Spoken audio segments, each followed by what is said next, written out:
Guys আজকে আপনাদেরকে দেখাবো কিভাবে পিসিল ল্যাঙ্গুয়েজ ইউজ করবেন। প্রথমে আপনারা এখানে সিলেটিক যে একটা দুর্বলতা ছিল ফ্রাইডিং সেই জায়গাটায়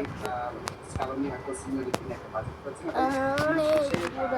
তারা এই পর্যন্ত এক মিনিট এবং যেহেতু আর্জেন্টিনা স্কালোনির হাতে তার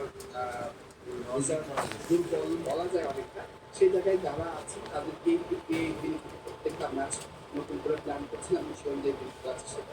এটাকে ডেমনস্ট্রেশন তিনি তিনটা পরিবর্তন এনেছেন ইংল্যান্ডকে আর্জেন্টিনার বিপক্ষে এই মহারাজের বিপক্ষে এই মহারণের জন্য এবং আর্জেন্টিনা থমাস টুখেল তিনি বুকাইও সাকাকে দলে রাখেন এটা একটা চমক হিসেবে তবে দিন শেষে যেমন একটা লড়াইয়ের অপেক্ষা কিন্তু এই স্টেডিয়ামের ভেতরে যারা আছে তারা দেখছেন এই ম্যাচটা এবং এই স্টেডিয়ামের বাইরে যারা অবস্থান করছে তারা